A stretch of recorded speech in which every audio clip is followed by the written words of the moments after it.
बिस्मिल्लाहिर्रहमानिर्रहीम। अस्सलाम वालेकुम नाज़रीन, आप यूट्यूब चैनल देख रहे हैं। मैं इमरान खान हूँ। ये बहुत इंपॉर्टेंट खबरें हैं जो मैं आपके साथ शेयर करने जा रहा हूँ और दो बड़ी डेवलपमेंट है। एक, इमरान खान साहब ने मेरे ख्याल में जब से वो जेल गए हैं तब से लेकर अब तक अपनी सबसे सख्त ट्वीट कर दी है। इस मौका पर इमरान खान साहब ने ऐसा क्यों किया, वो ट्वीट मैं आपको पढ़ के बताऊँगा, आपको आइडिया हो जाएगा। और उसके बाद पाकिस्तान और सऊदी अरब के बीच में एक मुआहदा हुआ है।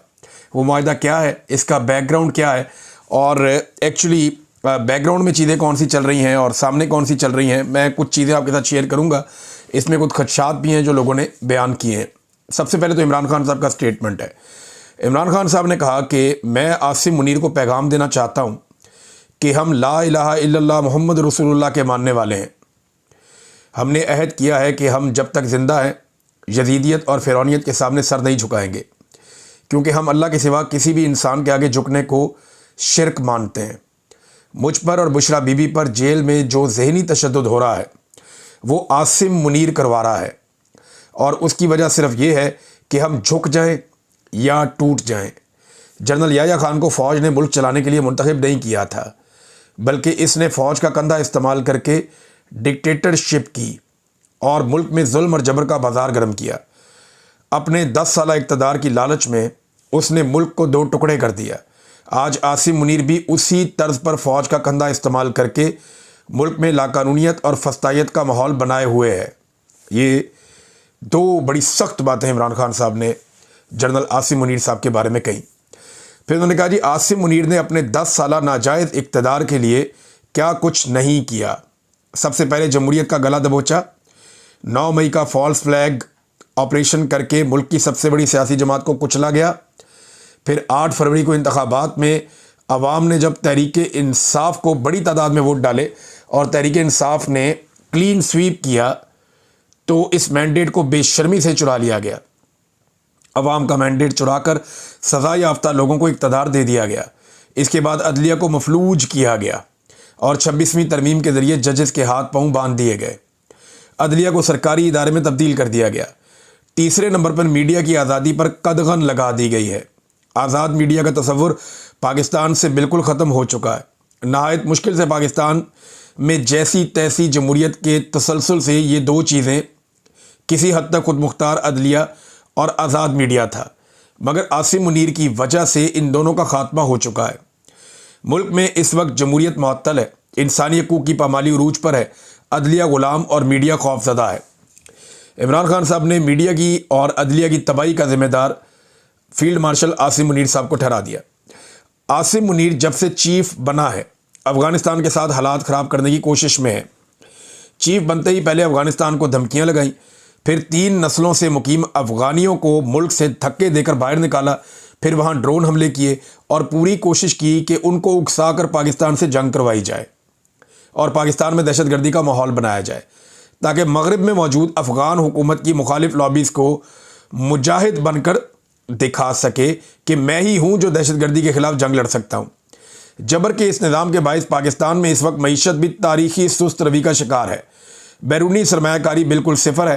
पाकिस्तान की तारीख में कभी इतनी कम सरमायाकारी नहीं आई जितनी इस दौर में हुई है। 3 साल में मुल्क पर कर्जा दुगना हो चुका है। हर पाकिस्तानी इस वक्त कर्जे की दलदल में धंसा हुआ है। जब तक मुल्क में अवामी हुकूमत कायम नहीं होगी, माशी मसाइल का हल मुमकिन नहीं है। मुल्क में अखलाकियात का जो जनाजा उठा हुआ है, इसकी भी मिसाल तारीख में नहीं मिलती। जो काम जंगों में भी नहीं होते वो यहाँ अवाम के साथ किए गए हैं। औरतों को सड़कों पर घसीटा गया, बच्चों को उठाकर हरासा किया गया, बुजुर्गों का तकद्दुस पामाल किया गया। कभी किसी सियासतदान के घर की गैर सियासी खवातीन के साथ ऐसा नहीं किया गया जो मेरी अहलिया और दीगर घर वालों के साथ किया गया है। जब मुल्क का इक़्तिदार इन चोरों लटेरों के हाथों में दे दिया जाएगा जिनकी करप्शन की दास्तानों से बच्चा बच्चा वाकिफ़ है, तो इखलाकियात ऐसे ही तबाह होंगी। फिर इमरान खान साहब ने कहा इसके बाद अपने ट्वीट के दूसरे हिस्से में, ये 2 हिस्सों में ट्वीट है, मैंने इंतखाबात से कबल जब हर जानिब खौफ का माहौल था, पेशन गोई की थी कि तहरीक इंसाफ क्लीन स्वीप करेगी और ऐसा ही हुआ। आज मैं फिर एक पेशन गोई कर रहा हूँ कि मुल्क में जो नाइंसाफ़ी, जुल्म और फस्तायत, लाकानूनियत और माशी तबाही का माहौल है, पाकिस्तान में बहुत तेज़ी से हालात उसी जानिब गामजन है जो नेपाल, बांग्लादेश और श्रीलंका में हुए। मैं अपने तमाम पार्लियामेंटेरियंस और पार्टी मेंबरान को हदायत करता हूं कि अब हकीकी अपोजिशन करने का वक्त है और जो ऐसा नहीं करेगा वो अपनी सियासी कब्र खोद देगा। क्योंकि अवाम की यही आवाज़ है। हमने मैंडेट चोरी समेत हर जुल्म पर कानूनी रास्ते इख्तियार करके देखे, मगर हमें इंसाफ नहीं मिला। इसलिए अब डट कर अपोजिशन करने का वक्त आ पहुंचा है। इनके साथ आप जितना ताउन करेंगे ये उतना ही आपको कुचलेंगे। जो भी डट कर इस निज़ाम के खिलाफ खड़ा नहीं होगा वो खुद अपनी सियासी कब्र खोद देगा। पूरी कौम को पैगाम देना चाहता हूं कि अपनी तवज्जो पेशावर के जलसे पर मरकूज रखें, जो 27 सितंबर को मुनक्कद किया जाएगा। पूरे मुल्क से अवाम इस जलसे में शिरकत करके जुल्म के खिलाफ अपनी आवाज़ उठाए। अब ये जी इमरान खान साहब का एक सख्त तरीन ट्वीट है। मैंने इमरान खान साहब को इतना सख्त ट्वीट करते हुए कभी नहीं देखा, कभी ऐसा ट्वीट मैंने नहीं पढ़ा। वो लगभग 2.25 साल से जेल में है, लेकिन अब ऐसा लगता है कि इमरान खान साहब ने बड़ा तेज़ वाला गियर लगा दिया। उसका रीज़न ये है कि आसिम मुनीर साहब एक एक्सटेंशन और लेना चाहते हैं, और अगर उन्हें एक्सटेंशन मिल गई तो इस एक्सटेंशन के बाद अगले चंद सालों तक वो पाकिस्तान में क्या करेंगे, या पाकिस्तान तहरीक इंसाफ या इमरान खान के साथ क्या होगा, या पाकिस्तान के साथ क्या होगा, इसका कोई अंदाज़ा भी नहीं कर सकता। जो जुल्म जबर और फसादियत गुज़िश्ता चंद सालों से पाकिस्तान में हो रहा है, अगर वही जारी रहता है तो पाकिस्तान एक ऐसी दलदल में फंस जाएगा जिससे निकलना मुमकिन नहीं रहेगा। इमरान खान साहब का ये ट्वीट है, और उसके बाद फौरी तौर पे जब ये ट्वीट आता है तो कुछ चीज़ें हमारे सामने आती हैं। जब पता चला ना कि इमरान खान साहब ने जेल से बड़ा सख्त स्टेटमेंट दे दिया है और वो बाहर निकल आया, और इमरान खान साहब का इसके बारे में एक ट्वीट भी आने वाला है, तो 5:30 बजे के करीब एक खबर आती है कि तोशाखाना की जो समाअत है, तोशाखाना 2 केस की जो समाअत है, वो होगी अदालत में, अडयाला जेल में आज के दिन। यानी कल ये खबर आती है शाम 5:30 बजे कि समाअत होगी अडयाला में। लेकिन जब उन्हें पता चलता कि इमरान खान साहब ने तो अंदर से बकिए उधेड़ दिए और वो खबरें बाहर आ गई हैं, तो फौरी तौर पे प्लान किया गया कि नहीं, 1 घंटे के अंदर अंदर फैसला बदल दिया गया। 6:30 बजे दूसरी खबर आई कि जनाब ये समाअत मुलतवी कर दी गई है। तो क्या ये समाअत मुलतवी करने से इमरान खान का मौक़िफ़ बदल जाएगा या लोगों की सोच बदल जाएगी? ऐसा नहीं है। ये समाअत इसलिए मुलतवी की गई है कि इमरान खान साहब का बयानिया या उनका स्टेटमेंट, उसको इतनी पजीराई मिलती है कि पाकिस्तान में तमाम खबरें दब जाती हैं।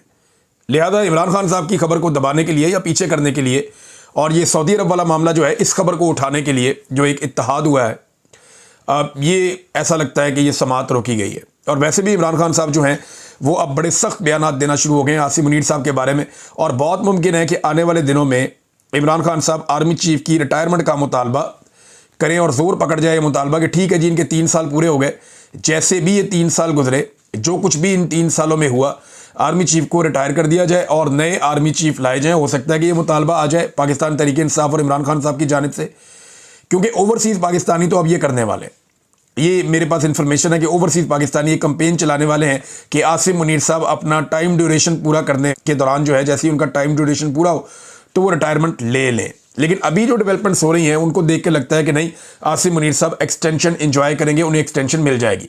इसी वजह से इमरान खान साहब का रवैया जो है वो उनके बारे में सख्त होता जा रहा है।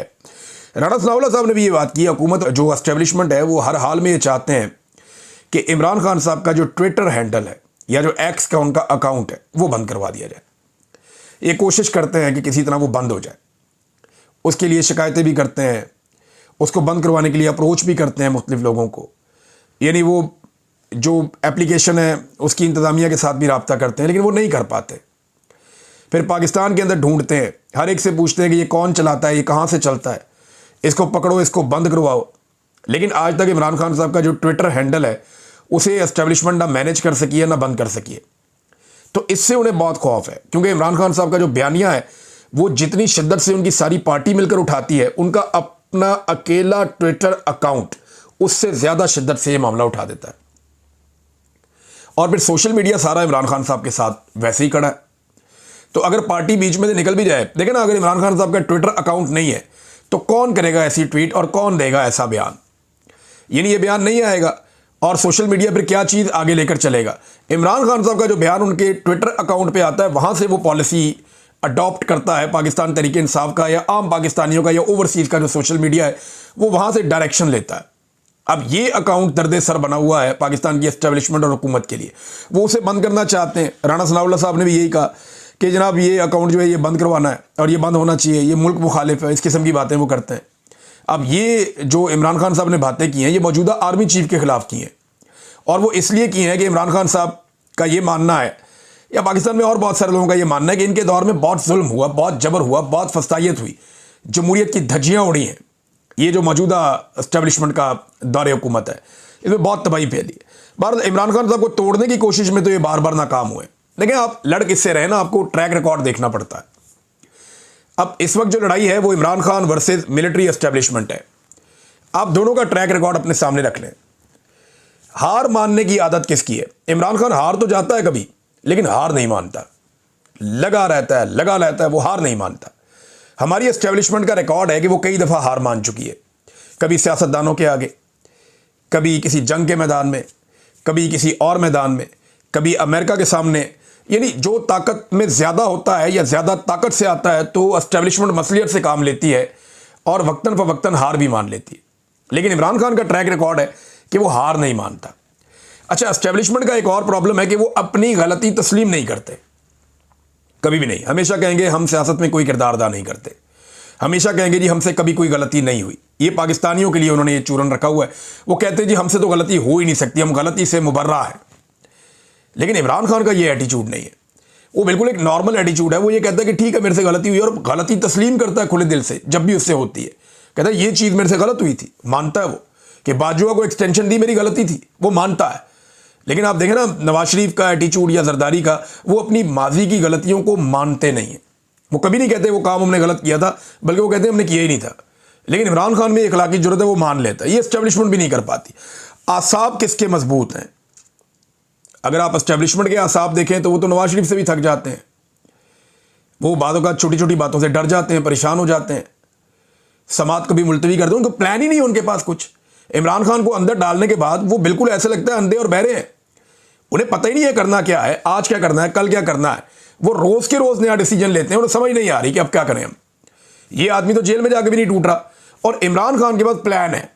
वो बहुत मजबूत आसाब का मालिक है, और वो जेल में बैठ के भी बड़ा फोकस्ड है, बड़ा कंपोज्ड है, और वो अपना काम दिखा रहा है, और वो काम चल भी रहा है। यही पाकिस्तान के अंदर आप आज सर्वे करवा लें, इमरान खान वर्सेस एस्टेब्लिशमेंट। चले काम करते हैं, मैं ट्विटर के ऊपर ये एक सर्वे डाल देता हूं। मैं एक आधे वीलॉग के बाद आपको इसकी रिपोर्ट शेयर कर दूंगा। इमरान खान जो है ना, वो ट्रेंड ही लड़ाई के लिए हुआ है। वो है ही इस तरह का, उसकी नेचर में है ये कि उसको लड़ना है, उसको मुकाबला करना है। वो मुकाबले के लिए ट्रेंड किया उसने अपने आप को बचपन से आज तक। आप देखो उसकी पूरी जिंदगी मुकाबला है। वो अपने आप से भी मुकाबला करता चला है, और उसको मुकाबले की इतनी आदत है कि आप उसको मुकाबले के लिए चैलेंज कैसे कर सकते हैं। इस वक्त वो अपनी जान दे देगा और आपके लिए सदियों का वबाल बन जाएगा, लेकिन वो आपसे हार नहीं मानेगा। वो आपके साथ मुकाबला करता रहेगा। ये इमरान खान है और ये उसकी पहचान है। अब आने वाले दिनों में मैंने आपको जैसे कि कहा कि आर्मी चीफ की जो रिटायरमेंट है उसके हवाले से मुतालबा जोर पकड़ सकता है। ओवरसीज़ पाकिस्तानी इसके लिए तैयारी कर सकते हैं। लंदन में एक एहतजाज की तैयारियां हो रही हैं, क्योंकि बड़े खुफिया तरीके से, मैंने आपको थोड़े दिन पहले बताया था कि शहबाज शरीफ और आर्मी चीफ के लिए एक इवेंट डिज़ाइन किया जा रहा है, और भी 2-3 मुख्तलिफ वेन्यूज़ पहले रखे गए थे, खुफिया रखा गया था।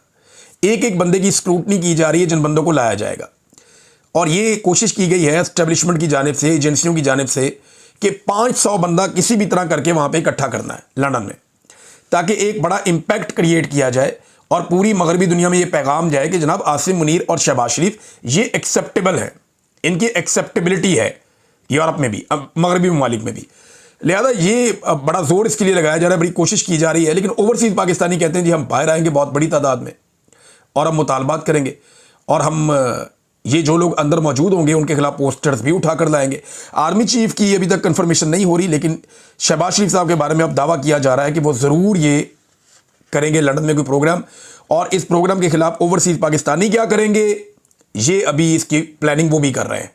तो दोनों तरफ प्लानिंग हो रही है, देखते हैं कौन क्या करता है। जो भी होगा वो हम आपको रिपोर्ट कर देंगे। अब आ जाए नाज़रीन, जो सऊदी अरब वाला मामला ये है क्या, एक इत्तेहाद हुआ है सऊदी अरब में और पाकिस्तान में, ये एक मुआहदा हुआ है। लेकिन इससे पहले मैं आपको बताऊं, यही शहबाज शरीफ आर्मी चीफ जब भी ये लोग जाते थे सऊदी अरब, तो इनको रिसीव करने के लिए कोई छोटा मोटा कोई गवर्नर, कोई ऐसे को बंदा आ जाता था, और छोटे वज़रा इनका इस्तकबाल करते थे, और इनको कोई ख़ास इतना, क्योंकि ये अक्सर जाते आते रहते थे तो इनको वो प्रोटोकॉल उस तरह नहीं मिलता था। लेकिन अब जब शहबाज शरीफ साहब गए तो उनका प्रोटोकॉल ये है कि 21 तोपों की उन्हें सलामी दी गई, फ़िज़ा में F-15 जो तैयारे उनके ज़रिए से उनका इस्तकबाल किया गया, पाकिस्तान के झंडे जगह जगह लहराए गए, और घुड़सवारों से उनका महल के अंदर इस्तकबाल किया गया, गार्ड ऑफ ऑनर भी दिया गया। ये इतना प्रोटोकॉल सऊदी अरब ने क्यों दिया? क्योंकि अब पाकिस्तान और सऊदी अरब के बीच में एक मुआहदा हो रहा है, और उस मुआहदे के मुताबिक ये एक दिफाई नौयत का मुआहदा है कि दोनों मुल्कों में से किसी एक के खिलाफ भी जब भी कोई फौजी जारहियत होगी या किसी एक मुल्क के ऊपर हमला होगा तो दोनों मुल्क ये तसव्वुर करेंगे कि ये दूसरे पे भी हमला है। यानी ये एक ऐसा अलायंस है, यूरोपीय यूनियन के बारे में ये है ना कि यूरोपीय यूनियन के किसी एक मुल्क पे आप अटैक करें तो वो सारे मिलकर जवाब देते हैं कि जनाब एक पर हमला सब पर हमला। ये पॉलिसी सऊदी अरब ने और पाकिस्तान ने अपनाई है। ये मुआहदा वैसे पाकिस्तान को गजा के साथ भी करना चाहिए। वो गरीब है, कमज़ोर है, उनके साथ हम मुआहदे नहीं करते, लेकिन गजा के साथ भी करना चाहिए कि गजा पे हमला पाकिस्तान पे हमला, पाकिस्तान पे हमला गजा पे हमला। ये वैसे हमें वहाँ भी करना चाहिए, लेकिन वो गरीब और कमज़ोर लोग हैं तो वहाँ पे हम नहीं करते। सऊदी अरब के साथ हमने किया, और हरमैन शरीफैन के हिफाजत इसके अंदर एक एलिमेंट बताया गया कि खाना काबा और मस्जिद नबवी की हिफाजत भी पाकिस्तान की फ़ौज करेगी। तो एक्चुअली ये क्या है, देखें, ये इसी तरह का एक इत्तेहाद जो है वो 2015 में कोशिश की जा रही थी। इस पर शाहिद असलम साहब ने एक बड़ी ज़बरदस्त ट्वीट की है और पुराना रिकॉर्ड सामने लाकर रखा है। उन्होंने कहा यमन और सऊदी अरब के दरमियान गुज़िश्ता कई सालों से एक तनाज़ा चल रहा है। 2015 में भी पाकिस्तान से अफवाज मांगी गई थी यमन के खिलाफ लड़ने के लिए। सऊदी अरब ने कहा था कि पाकिस्तान अपनी फ़ौजें भेजे यमन के खिलाफ लड़ाई करने के लिए। नवाज शरीफ वज़ीर आज़म थे उस वक्त। मामला पार्लियामेंट में चला गया, जहां यह तय हुआ कि हम इस लड़ाई में न्यूट्रल रहेंगे। दोनों मुसलमान मुल्क हैं, सऊदी अरब भी और यमन भी, लिहाजा हम इस लड़ाई का हिस्सा नहीं बनेंगे। क्योंकि ये लड़ाई जो है ना, इसको शिया सुन्नी लड़ाई भी कहा जाता है। तो पाकिस्तान ने उस वक्त ये फैसला किया था हम इस लड़ाई का हिस्सा नहीं बनेंगे। अब इस तारीखी मुआहदे के बाद क्या हमारी फोर्सेस यमन के जो हौसी बागी है, जो कि अहले तशी हैं, उनके खिलाफ बाकायदा लड़ेंगे? पाकिस्तान में इसका क्या रद्द-ए-अमल आ सकता है, ये शाहिद असलम साहब ने सवाल उठाया। पाकिस्तान को खुद सिक्योरिटी के कई मसाइल दरपेश हैं, जहां खैबर पख्तूनख्वा में TTP और बलूचिस्तान में BLA पूरी तरह एक्टिव हैं। अफगानिस्तान के साथ मामलात भी ख़राब हैं। ईरान पर भी मिसाइल दाग चुके हैं और इंडिया के साथ बाकायदा एक छोटी सी जंग लड़ चुके हैं। कश्मीर और दरियाओं के पानी की तकसीम की सूरत हाल भी है। सिंध मुआहदा समेत बहुत से पेचीदा मामलात मौजूद हैं। इस मुआहदे के खित्ते समेत पूरी दुनिया पर असरात आ सकते हैं। अब ये शाहिद असलम साहब ने जो बात की ना, 2015 मुझे अच्छी तरह याद है। मेरे बहुत सारे दोस्त सऊदी अरब में रहते हैं, वो कहते हैं जी एकदम हमें बहुत प्रोटोकॉल मिलना शुरू हो गया था। सऊदीया के लोग हमें बहुत अच्छी नज़र से, बड़े प्यार से देखना शुरू हो गए थे, क्योंकि उस वक्त ये इम्कान रोशन हो गया था कि पाकिस्तान की फ़ौज सऊदी अरब के लिए यमन से लड़ेगी। लेकिन वो नवाज शरीफ साहब का दौरे हुकूमत था। पार्लियामेंट में जब मामला गया तो फैसला हुआ कि हम इस मामले में न्यूट्रल रहेंगे, ना हम सऊदी अरब के साथ हैं ना हम यमन के साथ हैं। लेकिन अब ये एक मुआहदा बड़ा तारीखी मुआहदा, देखें पाकिस्तान के नुक्ता नज़र से बड़ा अच्छा मुआहदा है। इससे सऊदी अरब कोई पाकिस्तान को हो सकता है माली फ़ायदा दे दे, कोई तेल हमें उधार दे दे, कोई थोड़ा बहुत हमें ऑक्सीजन दे दे, और इसके बदले में अगर पाकिस्तान या पाकिस्तानी फ़ौज हरमैन शरीफैन की हिफाजत करती है तो ये तो इससे बड़ी तो ड्यूटी कोई हो नहीं सकती। दुनिया का हर मुसलमान अपने आप को बड़ा खुशकिस्मत समझेगा अगर उसे मौका मिले खाना काबा और मस्जिद नबवी की हिफाजत करने का, तो वो तो बड़ी खुशकिस्मती है। तो ये तो एक बड़ी पॉजिटिव बात है। लेकिन अगर पाकिस्तान सऊदी अरब और यमन की लड़ाई का हिस्सा बन जाता है तो ये एक डिफरेंट सिनेरियो होगा, और ये रिपोर्ट हो जाएगा, ये बातें छुपेंगी नहीं, ये सामने आ जाएंगी, क्योंकि ईरान के यमन के साथ भी बड़े अच्छे ताल्लुकात हैं। तो यहाँ पे एक अजीब सी सूरत हाल रहेगी। अभी इसराइल ने यमन के ऊपर कुछ अटैक किया और वापस यमन ने भी इसराइल के ऊपर कोई अटैक किया, और कुछ मस्जिद नबवी के अंदर से कुछ तस्वीर भी दिखाई गई कि ऊपर से हथियार गुजर रहे हैं। इसराइल भी वही रास्ता इख्तियार करता है और यमन भी वही रास्ता इख्तियार करता है, क्योंकि फ़िज़ाई हदूद बीच में सऊदी अरब की आती है। तो अब सवाल ये पैदा होता है कि क्या सऊदी अरब और पाकिस्तान के बीच में ये जो मुआहदा है ये खालिसतन उसी नौइयत का है कि पाकिस्तान पे अटैक होगा तो सऊदी अरब भी उस जंग को आकर लड़ेगा? अब देखें, ऐसा हो नहीं सकता। सऊदी अरब की फ़ौज जो है वो उस तरह से जंगी फ़ौज उस तरह से नहीं है जिस तरह पाकिस्तान की फ़ौज है। पाकिस्तान की फ़ौज माशाल्लाह बिल्कुल एक अलग फ़ौज है, उसकी लड़ाई की बड़ी ट्रेनिंग है और वो लड़ाई में उनकी महारत भी है, वो बड़ी एक्सपर्टीज़ है उनकी। तो सऊदी अरब पहले भी चाहता था पाकिस्तान की फ़ौज उनके लिए ये जंग लड़े। राहील शरीफ जो गए थे, एक इस्लामी फ़ौज की सरबराही उनको मिली थी, वो भी इसी सिलसिले की एक कड़ी थी। जो काम माजी में नहीं हो पाया वो अभी हो गया है, एक मुआहदा है। इसको आप दोनों एंगल से देख सकते हैं। एक एंगल वो है जो गवर्नमेंट बता रही है, एक एंगल वो है जो 2015 से पेंडिंग चल रहा है कि पाकिस्तान और सऊदी अरब के दरमियान एक ऐसा मुआहदा हो जाए दिफाई कि पाकिस्तान की फ़ौज सऊदी अरब के लिए जंग लड़े, और वो यमन के साथ एक्चुअली उनकी एक बड़ी लड़ाई है। लेकिन देखें, जब तक ऐसा कुछ होता नहीं है हम कुछ भी कंफर्म नहीं कर सकते, हम कुछ भी वसूख के साथ कह नहीं सकते। नाज़रीन, इस वीलॉग को यहाँ ख़त्म करते हैं। मुलाकात होती है अगले वीलॉग में। तब तक के लिए अपना ख्याल रखिएगा, अपने इस चैनल का भी। अल्लाह हाफ़िज़।